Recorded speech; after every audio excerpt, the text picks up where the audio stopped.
E sobre esse momento tão especial na vida do brasileiro, ontem, né? Nós vamos conversar agora com o cientista político Paulo Nicoli Ramires. Bem-vindo aqui mais uma vez, Paulo, no seu jornal. E o que significa, gostaria que você avaliasse, né, para o Brasil e até mesmo para o mundo, essa vitória do presidente Lula? Boa noite. Bom, primeiro que boa noite, né? Obrigado pelo convite, uma honra sempre. E essa vitória do Lula, primeiro, representa o retorno de um processo de redemocratização da sociedade brasileira, né? O Bolsonaro, nos seus 4 anos de mandato, ameaçou as instituições, o sistema eleitoral, fez ameaças ao STF, colocou em risco os direitos da população negra, que já são muito escassos, da população LGBTQIA+, que praticamente não tem direitos, das mulheres, dos indígenas, enfim, o direito ambiental também, né, o problema do desmatamento, das queimadas. O Bolsonaro ultrapassou todos os limites possíveis. Então, a vitória do Lula não foi a vitória apenas de um partido de esquerda, mas sim de uma frente ampla, democrática, que a partir de agora voltará com a vitória do Lula, lógico, a ter oposições, debates, mas dentro de um nível saudável, né, com ideias, com propostas, com modelos de projetos de desenvolvimento, ou mais intervencionista por parte de Lula, ou mais neoliberal por parte de outros opositores, né? Mas, em linhas gerais, a vitória do Lula representa o resgate da democracia para o Brasil.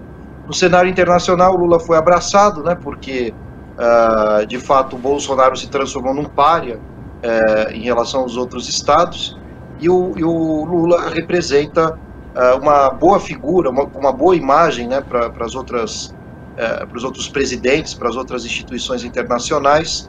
Observamos ontem que em menos de 40 minutos depois da divulgação do resultado, Biden foi o primeiro a reconhecer a vitória e parabenizar o Lula, que foi uma afronta, né, um constrangimento contra o Bolsonaro, já que Bolsonaro foi o último a reconhecer na América Latina a vitória do Biden, um dos últimos presidentes do mundo a reconhecer a vitória do Biden, né?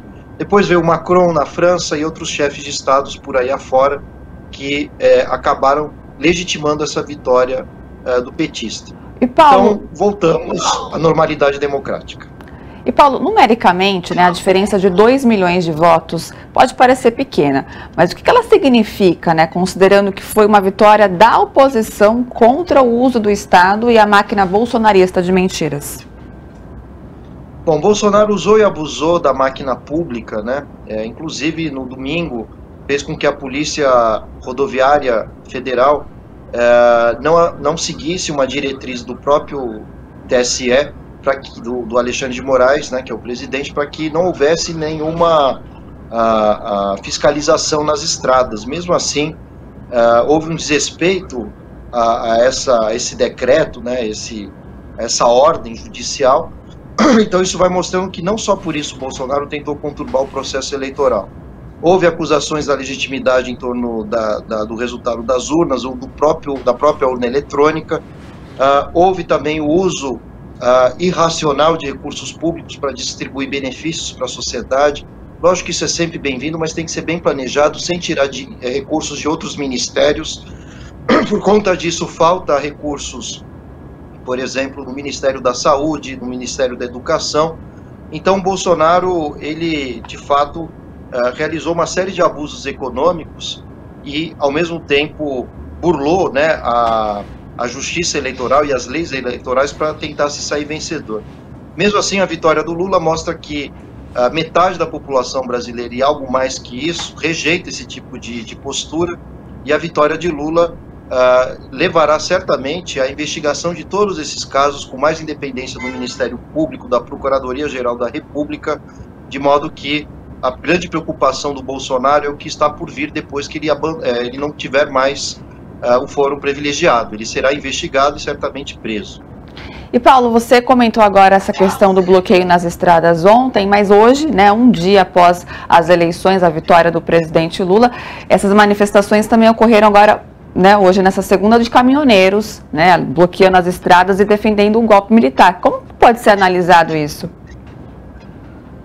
Bom, pelo que a notícia mesmo expôs, parece que, mais do que representar uma atitude dos sindicatos, isso na verdade é uma pressão econômica dos patrões, dos donos, né, das transportadoras, que que estão muito relacionadas ao agronegócio e que, por sua vez, o agronegócio tem um braço direto de aliança com o bolsonarismo. Então, a ideia até o final desse mandato do Bolsonaro é todo tipo de tentativa de conturbar a normalidade, né, do funcionamento da sociedade brasileira. Começamos com os bloqueios nas estradas.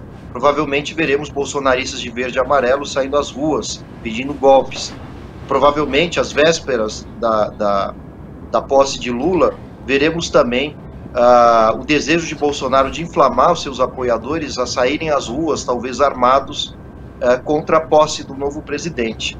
Então, é importante que a sociedade civil, a sociedade como um todo, fique alerta a todos esses casos, porque, tal como o Trump fez nos Estados Unidos, o Bolsonaro, até não deixar o governo, fará de tudo para manter esse poder, e é importante, então, que instituições jurídicas, a sociedade, os meios de comunicação, pressionem logo para que Bolsonaro aceite o resultado, abandone o poder e que a gente possa manter a normalidade da alternância de poder.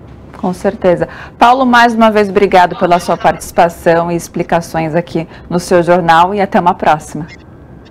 Até a próxima, muito obrigado.